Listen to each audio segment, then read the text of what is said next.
तो कहानी की शुरुआत में हम बेका और शेल्बी को देखते हैं, जो दोनों बहुत अच्छी फ्रेंड्स हैं। ये लोग हैलोवीन के दिन कुछ नया करने का डिसाइड करते हैं, कुछ बहुत ही इंटरेस्टिंग। तो बेका एक स्पिरिट बॉक्स बनाने का आइडिया देती है, जिससे ये स्पिरिट से कांटेक्ट कर सकते थे। शेल्बी को पहले ये आइडिया ज्यादा एक्साइटिंग नहीं लगा, तो बेका ने कहा इसके जरिए शायद तुम अपनी मॉम से भी कांटेक्ट कर पाओ, जिनकी कुछ अर्सा पहले ही डेथ हुई थी। अपनी मॉम का सुनते ही शेल्बी मान गई। इन दोनों ने मिलकर एक स्पिरिट बॉक्स बनाया, जो दिखने में ऑइजा बोर्ड जैसा ही था। इसके बाद इन्होंने उसे खेलना स्टार्ट किया। दोनों ही ज्यादा सीरियस नहीं थे। शेल्बी ने पहला सवाल किया, क्या यहाँ पे हमारे 8 किड कोई स्पिरिट है? ये सवाल करते ही एकदम से उनका पॉइंटर यस पे मूव हो गया और बेका की हालत बुरी हो गई। शेल्बी ने अब स्पिरिट से स्पिरिट का नाम पूछा और पॉइंटर पे EMILY पे मूव हुआ, यानी ये एमिली की स्पिरिट थी। एमिली को ये जानते थे, वो इनके क्लास फेलो थी जिसने सुसाइड कर ली थी। वो उससे पूछते हैं कि तुमने अपनी जान कैसे ली थी, जिस पे वो पॉइंटर के जरिए मर्डर बताती है, यानी वो बता रही थी कि मैंने सुसाइड नहीं की, मेरा मर्डर किया गया है। ये बात तो आज तक किसी को पता नहीं थी। बेका और शेल्बी ने हैरान होकर एक दूसरे को देखा और फिर जब उससे उसके किलर का नाम पूछा तो एकदम से यहाँ की सारी लाइट्स ऑफ हो गई और पॉइंटर लेटर पे शिफ्ट हो गया, यानी वो इनसे दोबारा मिलने को कह रही थी। ये लोग अब उसकी डेथ के बारे में रिसर्च करते हैं और इन्हें पता चलता है कि एमिली कार लेकर खुद एक लेक के अंदर डूब गई थी। बेका एमिली को थोड़ा बहुत जानती भी थी, क्योंकि एमिली उसी की चीयर लीडिंग स्क्वाड में थी। अभी ये दोनों एमिली के बारे में बातें ही कर रहे थे कि इतने में ही शेल्बी के डैड, जो कि एक पुलिस ऑफिसर हैं, वो घर आ गए। उन्होंने शेल्बी को अपनी स्विमिंग ट्रेनिंग के लिए जाने को कहा, क्योंकि थोड़े ही दिन बाद शेल्बी का स्विमिंग कंपटीशन आने वाला था। अब जब वो स्विमिंग कर रही थी अकेले, तो उसे ऐसे फील हुआ जैसे उसके स्विमिंग पूल में कोई और भी हो, और ये बहुत ज्यादा डरा देने वाला सीन था। बाहर निकलकर उसने अपनी ये फीलिंग बेका से भी शेयर की, तो बेका ने भी उसे बताया कि मेरे साथ भी कुछ बहुत अजीब हो रहा है। मेरे फोन पे कुछ मैसेजेस आए हैं जिसमें सिर्फ लेटर ही लिखा है। इनकी इन्हीं बातों के दौरान इनके पास मिस्टर ड्रेक आ जाते हैं, जो शेल्बी के स्विमिंग कोच हैं। बेका का ड्रेक का शेल्बी के पास आना बिल्कुल पसंद नहीं था, क्योंकि बेका ड्रेक की नीयत जानती थी, वो कोई अच्छा इंसान नहीं था। इसीलिए वो शेल्बी को भी वार्न करती है, पर शेल्बी बेका की बातों पर ज्यादा ध्यान नहीं देती। ये लोग दोबारा एमिली के बारे में बात करने लग जाते हैं। इनके जहन में यही सवाल चल रहा था कि आखिर एमिली इनसे चाहती क्या है। शेल्बी को लग रहा था कि एमिली उनके जरिए इंसाफ पाना चाहती है, जबकि बेका को लग रहा था कि एमिली को अपना बदला चाहिए। अब असल मामला क्या था, ये एमिली को ही पता था। इसीलिए इन्होंने डिसाइड किया कि ये लोग दोबारा एमिली से बात करेंगे, और एमिली से बात करने के लिए ये लोग वहीं पर रात को गए जहाँ पर एमिली की ग्रेव बनाई गई थी। एमिली की ग्रेव को उसी लेक के पास बनाया गया था जहाँ पर एमिली की मौत हुई थी। जाते हुए शेल्बी ने बेका को बताया कि जब एमिली की बॉडी को निकाला गया था तो डैड वहीं पर थे, और डैड ने देखा था कि एमिली की बॉडी की हालत बहुत बुरी थी। उसकी आंखों को किसी ने खा लिया था, और मरने से पहले भी उसने काफी लोगों को ये मैसेज किए थे कि मैं अपनी जान ले रही हूँ। लेकिन बेका कहती है क्या पता ये मैसेजेस उसके मर्डर ने किए हों, उसको नदी में फेंकने से पहले। अब ये लोग काम स्टार्ट करते हैं और शेल्बी पहले हाथ धोने के लिए लेक के पास चली जाती है, जहाँ से अचानक एक हाथ निकलकर शेल्बी का हाथ पकड़ लेता है। शेल्बी की जान निकल जाती है, वो अपना हाथ छुड़ाकर चीख मारते हुए वहाँ से भागती है, और बेका भी उसके साथ चली जाती है। ये लोग इस रात यहाँ पर एमिली से कांटेक्ट नहीं करते। एमिली का केस सॉल्व करना अब शेल्बी के हवासों पर सवार हो चुका था। सुबह होते ही वो अपने डैड के ऑफिस जाती है और वहाँ से एमिली की मर्डर की फाइल उठा लाती है, जिसमें बेका और शेल्बी पढ़ते हैं कि मरने से पहले एमिली के ब्लड में बहुत ज्यादा अल्कोहल और नींद की गोलियों के एलिमेंट्स थे। साफ साफ कोई अंधा भी बता सकता था कि इतनी क्वांटिटी में नशा लेने के बाद कोई भी इंसान मर सकता है। इन्होंने कंक्लूड किया कि सच में किसी ने उसका मर्डर ही किया है, और बहुत प्लान के साथ उसे मारने के लिए पहले उसकी ड्रिंक में नींद की गोलियां मिलाई, उसके फोन से लोगों को मैसेज किए कि मैं अपनी जान लेने वाली हूँ, ताकि किसी को भी उसकी मौत पर शक ना हो, और फिर उसके मर्डर को ओरिजिनल सुसाइड दिखाने के लिए उसी की गाड़ी में उसी को बिठाकर लेक में धक्का दे दिया। समझ में इनकी ये नहीं आ रहा था कि इतनी सिंपल चीजें पुलिस ने फिगर आउट क्यों नहीं की। इनकी बातों को यहाँ इनके स्विमिंग कोच ड्रेक ने इंटरप्ट किया, जिसके जाने के बाद बेका ने शेल्बी को बताया कि उन दिनों एक क्रिश्चियन नाम का लड़का उसे तंग करता था, क्या पता वही कातिल हो। ये सारी बातें करने के बाद शेल्बी घर आ गई। घर आकर उसने देखा कि आज उसके डैड भी जल्दी आ गए थे, क्योंकि उन्हें किसी से मिलने जाना था। वो जब फ्रेश होने के लिए अपने रूम में गए तो शेल्बी ने उनकी कोट से उनकी पुलिस कार की चाबी निकाल ली और उनकी कार के सिस्टम के जरिए क्रिश्चियन के घर का पता लगा लिया। वो क्रिश्चियन का पीछा करना चाहती थी, सारे मामलात का पता चलाना चाहती थी, पर कोई था जो नहीं चाहता था कि शेल्बी ऐसा करे, क्योंकि जब वो आज अपने स्विमिंग कोर्ट गई तो कोई मास्क पहना आदमी उसके पीछे पड़ गया। ऐसा लग रहा था कि वो उसे नुकसान पहुंचाना चाहता है, इसीलिए वो भागकर डरते हुए वॉशरूम में जाकर छुप जाती है। घबराई हुई वो बोल भी नहीं पा रही थी और वो आदमी एक नोट वॉशरूम के नीचे छोड़ गया जिसमें लिखा था, मुर्दों को तंग नहीं करो। आज के हादसे से वो इतना डर गई कि उसने जाते ही ये पूरा हादसा अपने डैड को बता दिया और वो नोट भी दिखाया जिसमें लिखा था कि मुर्दों को तंग मत करो। उसके डैड उससे सवाल करते हैं, कौन हो सकता है जो तुम्हें इस तरह डरा रहा हो? शेल्बी ने कह दिया, मुझे लगता है कि ये सारा काम क्रिश्चियन का है। शेल्बी के डैड फौरन ही क्रिश्चियन के पास जाते हैं और उससे पूछताछ करते हैं, लेकिन ये काम उसने नहीं किया था। जिस दिन शेल्बी के साथ ये हुआ था उस दिन क्रिश्चियन अपनी जॉब पर था। शेल्बी के डैड ने पूछा, क्या इसके पीछे तुम्हारा एक्स बॉयफ्रेंड तो नहीं? लेकिन शेल्बी को यकीन था कि इसके पीछे वो नहीं है। खैर शेल्बी अब घबराई हुई जाकर ये सारी बात बेका को बताती है। एकदम से बेका का भी पेट में जोर से दर्द होने लग जाता है।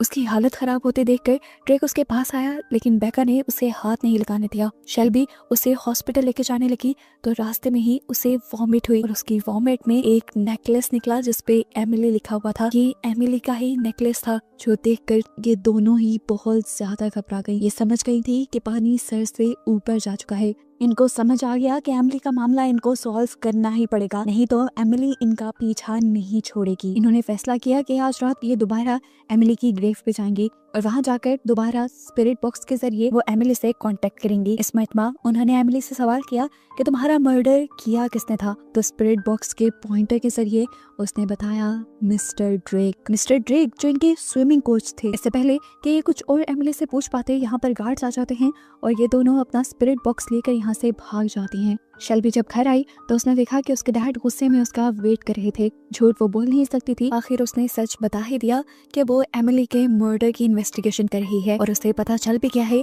कि एमिली को मारने वाला कोई और नहीं बल्कि मिस्टर ड्रेक है। उसने अपने डैड को बताया कि एमिली और मिस्टर ड्रेक का अफेयर चल रहा था। एमिली उसकी वाइफ को बताने ही वाली थी और ये सब छुपाने के लिए मिस्टर ड्रेक ने उसका मर्डर कर दिया। ये सारे के सारे पॉइंट्स उसे बेका ने जोड़ कर दिए थे, क्योंकि बेका एमिली और मिस्टर ड्रेक के बहुत ज्यादा करीब थी, इसलिए वो हमेशा शेल्बी को भी मिस्टर ड्रेक से दूर रहने को कहती थी। शेल्बी ने अपने डैड को बताया, पहले मिस्टर ड्रेक ने उसे नशा दिया जिससे वो मर गई और उसके बाद उसके गाड़ी में डालकर उसे लेक में फेंक दिया। उसके डैड ने सवाल किया, तुम्हें कैसे पता कि उसे नशा दिया गया था? ये बात तो पब्लिक हुई ही नहीं थी। शेल्बी घबरा गई, लेकिन उसने झूठ अब भी नहीं बोला। उसे सच बता दिया कि मैंने आपके ऑफिस से एमिली की केस की फाइल चुराई थी और वहीं से मुझे ये बात पता चली। ये सुनकर उसके डैड और भी ज्यादा भड़क गए, क्योंकि ये करने से उनकी जॉब भी जा सकती थी और एमिली ने उनकी जॉब को खतरे में डाल दिया था। शेल्बी की इस हरकत की वजह से वो सजा के तौर पर शेल्बी के ऊपर बहुत सारी रिस्ट्रिक्शंस लगा देते हैं। उसका फोन यूज करना बंद कर देते हैं, इंटरनेट यूज करना बंद कर देते हैं। उसे सिर्फ अब परमिशन थी तो स्कूल जाने की और स्विमिंग करने की। अगले दिन जब वो स्विमिंग करने गई तो उसने पूल में देखा कि एक लॉकेट डूब रहा था और उसे लेने के लिए जब वो नीचे गई तो अचानक से एक हाथ निकल आया, जिससे डरकर वो स्विमिंग पूल से बाहर निकल आई। कुछ देर बाद जब वो बीका से मिली तो उसने देखा कि बीका के भी पाँव पे चोट लगी हुई थी और इस चोट के बारे में बीका ने बताया कि उसे आज पूल में किसी ने नीचे खींच लिया था। इन दोनों के साथ ही आज सेम हादसे हुए थे तकरीबन, तो इन्हें लगने लगा कि ये एमिली की स्पिरिट ही है जो इन दोनों को तंग कर रही है। इन्हें जल्द ही एमिली का काम पूरा कर देना चाहिए, नहीं तो एमिली इन्हें नुकसान पहुंचा देगी। इनकी इन्हीं बातों के दौरान दोबारा मिस्टर ड्रेक इनके पास आ गए, जिन्हें बेका देखना भी नहीं चाहती थी। वो जानती थी कि जो सब हो रहा है उसके जिम्मेदार मिस्टर ड्रेक हैं, इसलिए वो उनके जाने के बाद शेल्बी से कहती है, तुम अपने डैड से मदद मांगो ना। लेकिन शेल्बी ने बताया कि उसके डैड कोई हेल्प नहीं करेंगे, उन्हें जो कुछ भी करना होगा खुद ही करना होगा। शेल्बी कहती है कि हमें मिस्टर ड्रेक को किलर साबित करने के लिए सबूत भी चाहिए, लेकिन वो कहाँ से इकट्ठे होंगे? तब बेका ने उसे मिस्टर ड्रेक के घर की चाबी दिखाई और उसे बताया कि मिस्टर ड्रेक के घर से हम वो सबूत इकट्ठे करेंगे। शेल्बी ने पूछा, तुम्हारे पास ये चाबी कहाँ से आई? तो बेका ने बताया, ड्रेक और उसकी वाइफ दोनों काम पर चले जाते हैं, जिसके बाद उनकी मेट उनका काम करने के बाद उनकी चाबी मैट के नीचे रख जाती है। बस वहीं से मैंने चाबी का प्रिंट लिया और उसकी डुप्लीकेट बनवा ली। ये लोग अब एक प्लान बनाते हुए मिस्टर ड्रेक के घर चले जाते हैं। प्लान के मुताबिक शेल्बी को घर के अंदर जाकर सबूत ढूंढने थे, जबकि बेका को बाहर रुकना था उसे बैकअप देने के लिए। बेका ने उसे एक टीजर भी दिया था कि अगर मिस्टर ड्रेक उसके घर पे आ जाए और उसे कोई नुकसान पहुंचाने की कोशिश करे तो इस टीजर से वो अपनी जान बचा ले। खैर शेल्बी घर के अंदर आ जाती है और अंदर जाते ही मोबाइल के नेटवर्क्स खत्म हो जाते हैं। उसका बेका से कनेक्शन टूट जाता है और यहाँ चीजें देखते हुए वो डर जाती है। वो मास्क उसे मिस्टर ड्रेक के घर पे मिल गया था, जिस मास्क को पहने आदमी ने उसे धमकी दी थी। इस चीज से वो डर गई और अब उसे लगातार लगातार ये भी डर लग रहा था कि अगर मिस्टर ड्रेक यहाँ आ गए तो क्या पता वो उसे भी कत्ल न करते। खैर अब वो यहाँ पे सबूत ढूंढने लग जाती है। वो बेड के नीचे देखती है तो वहाँ एक डॉल पड़ी थी जिसकी आंखें नहीं थी और ये देखकर वो डर गई। इसके बाद शेल्बी ने घर के ड्रॉ चेक किए जहाँ पर उसे स्लीपिंग पिल्स भी मिल गई, जिन्हें देखकर जरूर उसने एमिली को मारा होगा। सबूत लेने के बाद शेल्बी को यहाँ से बस जाना था, लेकिन अब देर हो चुकी थी। ड्रेक घर पे आ चुका था और बीका उसे ये बात बता भी नहीं पाई क्योंकि घर के अंदर सिग्नल्स नहीं आ रहे थे। घर में खटपट की आवाज सुनते ही शेल्बी छुप गई और ड्रेक को भी पता चल गया कि कोई उसके घर में घुस आया है। वो अब इलेक्ट्रिक नाइफ लेकर उस घुसपैठियों को ढूंढ रहा था जो चुपके से उसके घर पे आया था। शायद ड्रेक उसे देख ना पाता, लेकिन तभी बेका का फोन आ गया। उसका फोन बजने की वजह से ड्रेक ने उसे देख लिया। ड्रेक को देखते ही वो पहले तो घबरा गई और फिर उसने अपने आप पे कंट्रोल बनाया। वो ये सिचुएशन कंट्रोल करना चाहती थी, इसीलिए वो ड्रेक के करीब आ गई। वो उसे अपनी बातों में उलझाने लगी और बताने लगी कि मिस्टर ड्रेक, मैं आपको बहुत पसंद करती हूँ, मैं बस आपसे अकेले में मिलना चाहती थी, इसीलिए ये सब किया। ड्रेक भी उसकी बातें सुनकर उसके झांसे में फंस गया और अब उसके करीब आने लगा। जैसे ही उसने शेल्बी के मुंह पे हाथ लगाया, शेल्बी ने अपना टीजर निकालकर उसकी गर्दन पे लगा दिया, जिससे करंट खाकर डिसबैलेंस होकर उस सीढ़ियों से नीचे गिर गया और उसकी गर्दन टूटने से वहीं पर मौत हो गई। एमिली का बदला पूरा हो चुका था। इस सारे सीन के बाद 1 महीने का वक्त गुजर जाता है। हम देखते हैं कि शेल्बी दोबारा एमिली की ग्रेव पे आई है, लेकिन इस मर्तबा वो आके क्या देखती है कि ये ग्रेव तो एमिली की थी ही नहीं। इसके ऊपर एमिली का नकली बोर्ड रखा हुआ था और ग्रेव ही किसी और की थी। कंफ्यूज होकर उसने जल्दी से बेका को कॉल की तो बेका ने बताया, हाँ एमिली की ग्रेव कैसे हो सकती है, एमिली की बॉडी को तो जला दिया गया था। ये सुनकर शेल्बी को शौक लगा। बेका को अगर ये बात पहले से पता थी तो उसने ये बात शेल्बी को क्यों नहीं बताई। हाँ, वो शेल्बी को एक शॉकिंग हकीकत और कहानी में ट्विस्ट ये बताती है कि ये सारा कुछ उसी का प्लान किया गया था। एमिली को भी मिस्टर ड्रेक ने नहीं मारा था, बल्कि बेका ने खुद मारा था। और क्यों, ये भी अभी बताती है वो। असल में बेका और मिस्टर ड्रेक का अफेयर था। वो मिस्टर ड्रेक को बहुत ज्यादा पसंद करती थी, लेकिन फिर वक्त के साथ मिस्टर ड्रेक का ध्यान एमिली की तरफ हो गया।